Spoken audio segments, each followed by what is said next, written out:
I wish I could say I saw the warning signs from the start, but the truth is, I was just like so many other women, hungry for love, desperate to believe in a fairy tale ending. When Marcus came into my life, he brought the kind of attention I thought only existed in movies. His gaze warmed every room. When he chose me, I felt lucky, like I had finally been seen for who I truly was. In those first weeks, he made me feel special in ways I craved for years.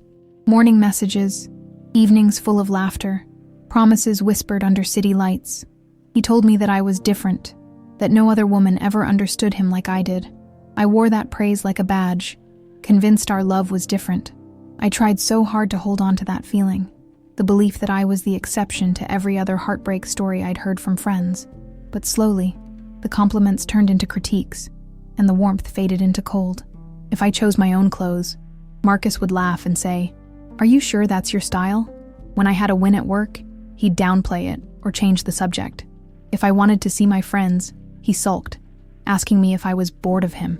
I started carrying guilt and confusion everywhere I went. Even my reflection seemed to fade. The manipulation crept in quietly.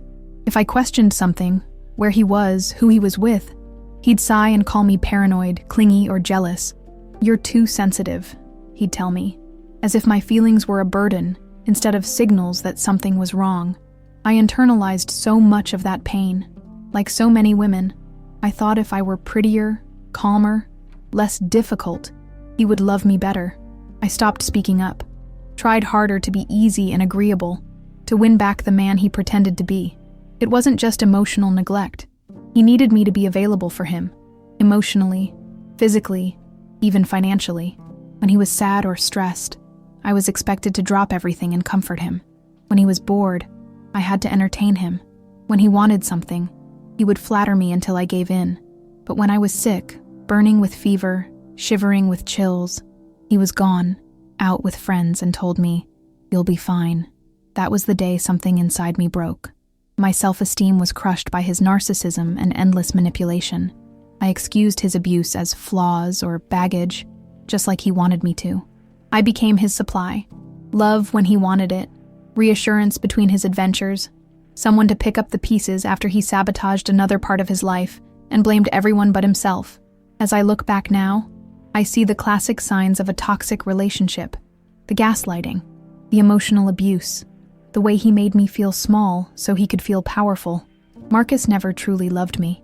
He only loved what I gave him: devotion, adoration, unquestioning loyalty. My dreams and needs were never part of the equation. I was just an accessory in his personal story of self-obsession. Leaving wasn't just about walking away from Marcus. It was about defying the silent expectations so many women feel, that we should stay, forgive, accept crumbs, and call it love. I packed my things, blocking out the guilt and all the old hopes, and stepped quietly into an empty apartment. My phone stayed silent for days. I expected relief, but mostly I felt the ache of absence, of being discarded when I stopped being useful to him.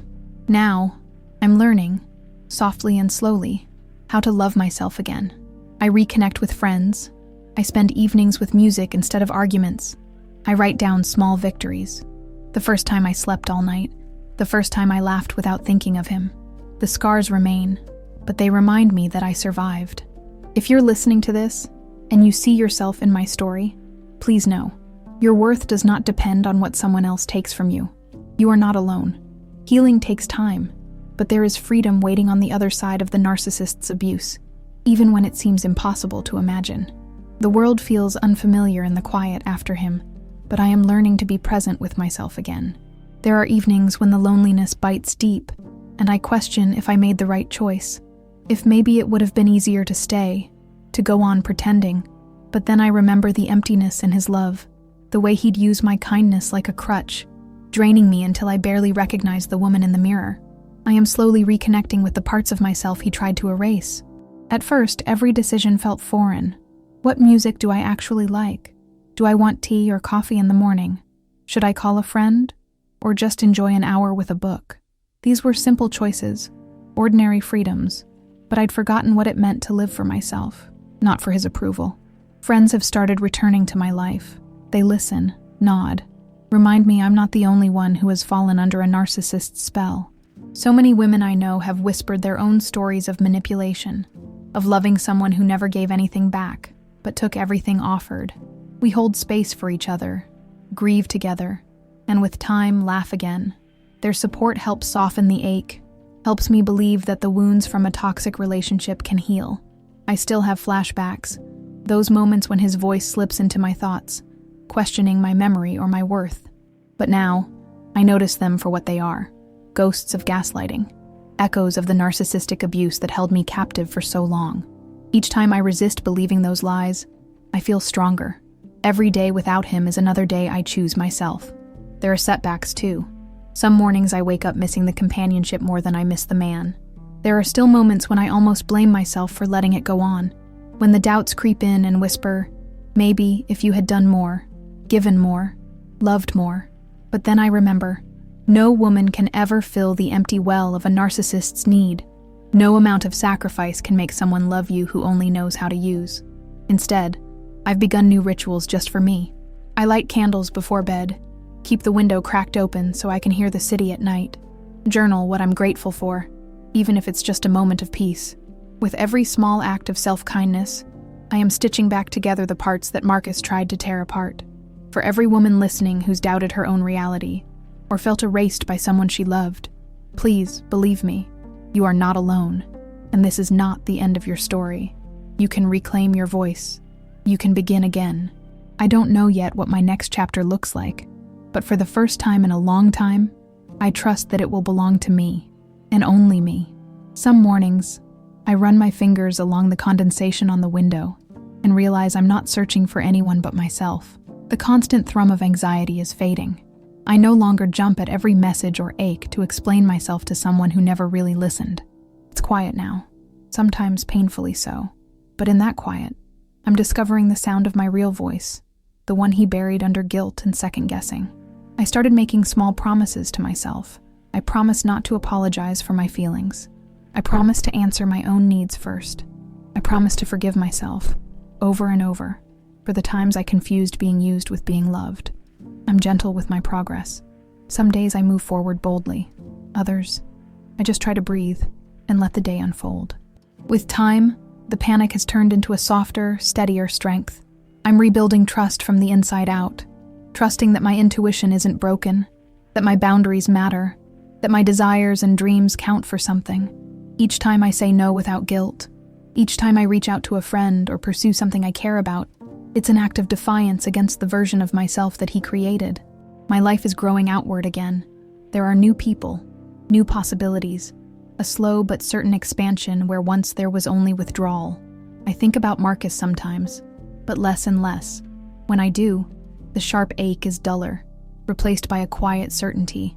Whatever he took from me, he couldn't have the best parts, not forever. I'm taking them back, bit by fragile bit. I am returning to myself. There are evenings now when I curl up with a book, when I laugh at a silly movie, when the weight of the day is nothing more than a gentle pressure on my chest. Healing isn't linear. Sometimes the memories hit hard, and the world feels too big, and his words still come back to haunt me. But more and more those moments pass, and I find ground beneath my feet again. Above all, I'm learning that love is not supposed to be confusing, painful, or transactional. True love, even when given only to myself, is quiet, patient, and generous.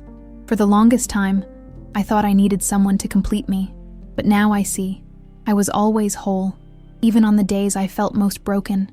And with every gentle, stubborn, beautiful step forward, I'm proving it to myself. I still have moments when doubt tries to sneak back in, whispering that maybe things weren't as bad as I remember. Maybe I was too harsh, too needy, too much. But I catch those thoughts faster now. I remind myself of the reality I lived, how small I felt, how I twisted myself into knots trying to keep his love, how he barely offered more than crumbs and called it devotion. I think of all the gentle words I needed and never heard, all the times I found myself apologizing just for asking to be treated with respect. Now, my days feel lighter, not because everything is perfect, but because I finally understand I am allowed to want more. I'm not difficult just because I need honesty, or attention, or kindness. I am not selfish for wanting my love to be reciprocated. I am not less of a woman for walking away when my soul was withering.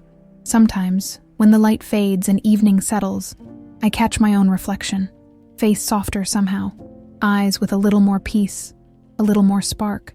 I touch the scar he left behind, not with shame, but as a reminder of what I endured and survived. There is so much power in simply existing for myself, in small joys and slow mornings and plans that belong only to me. The experience changed me, yes, but it did not destroy me. If anything, I'm more resilient than I ever thought possible. I find beauty in resilience, in healing, in the company of women who've loved and lost to men like him, and built something stronger from the ruins. I am part of that sisterhood now, carrying the torch for those who are still finding their way out. I'm not afraid of my own company anymore. I fill my space with music, with books, with laughter, even if it's just my own. I plan trips for myself, dream new dreams just for me, and trust that the right people will come into my life not because they need to be filled, but because they want to share in my fullness. And every day, with each new sunrise, I write another line of a story that belongs to me, and me alone. I welcome the possibility of love someday, but I know now, love, real love, never asks you to disappear. It sees you, all of you, and still stays. That's what I am learning to do for myself, finally and fiercely, on my own terms. There are times, especially in the quiet of early morning, when waves of memory try to pull me back. I remember how completely I was caught up in that toxic relationship, how expertly he played the role of the loving boyfriend while manipulating my every emotion. I see now how the cycle of love bombing, followed by cold detachment and criticism, was the classic signature of a narcissist. It's shocking how much of myself I gave away, piece by piece, trying to convince him I was worthy of just a little bit of genuine love. Sometimes the shadow of his abuse lingers in my mind. I catch myself double-checking my words or making myself smaller, habits I learned in order to survive his gaslighting and emotional control. But each time I resist that urge, each time I allow myself to take up space and speak my truth, I reclaim a part of what he tried to steal from me. I'm reminded, again and again, that I'm not defined by his betrayal or his endless need to use those around him. Connecting with other women who've also survived relationships with narcissists, has anchored me in the reality of what happened. Our stories overlap in heartbreaking ways. The manipulation, the endless excuses for their infidelity, the slow erosion of our confidence until we no longer recognized our own reflections. And yet, in these honest conversations, I find hope. I understand that healing from this kind of abuse isn't just possible, it's inevitable, as long as I keep choosing myself over the old lies. I've started forgiving myself for all the things I did to cope, the rationalizations, the silence, the times I turned away from uncomfortable truths. I know now that I was never the problem. The real problem was his narcissism, his inability to love anyone the way a woman deserves to be loved. He manipulated, lied, and used my loyalty against me. That's not a reflection of my value. It's a consequence of his own emptiness. The freedom I have now is sometimes bittersweet. There are still scars, moments when I doubt or ache for closure. But there's an undeniable strength in surviving something so insidious, in facing down the trauma and choosing to heal. My trust in myself is growing. I see the red flags for what they are, and I promise I'll never ignore them again. Not for anyone. My journey isn't over. Healing from narcissistic abuse is slow, and the pain of infidelity and betrayal fades in unpredictable waves. Still, with every day that passes, I'm a little more free from his shadow, and a little closer to the woman I was always meant to be. A woman who knows her worth, trusts her instincts, and believes with certainty that real love will never demand her disappearance. Some days the progress feels enormous, almost startling. I notice how much more quickly I recognize manipulation, how my boundaries now rise like walls the moment someone tries to cross them. Where I once would have second-guessed every instinct, now I listen closely when something feels off. I am proud of this new self-respect, hard-won after enduring so much toxic control and emotional abuse for so long. Of course, there are days when the old wounds sting unexpectedly. A careless joke, a dismissive glance, even the subtle pressure to put someone else's feelings before my own can make me flinch. In those moments, I have to remind myself that what I survived wasn't just a bad relationship. It was narcissistic abuse. He used gaslighting, manipulation, and emotional withholding as weapons, keeping me tethered to him through fear, shame, and a desperate longing for his approval. But each time I acknowledge these truths, I weaken the hold his memory has over me. I remind myself that I am not alone. So many women have lived through the pain of a narcissist's betrayal, have questioned their own reality, have mourned the version of themselves that was lost in the process. Accepting this reality was the first step in breaking free from his control.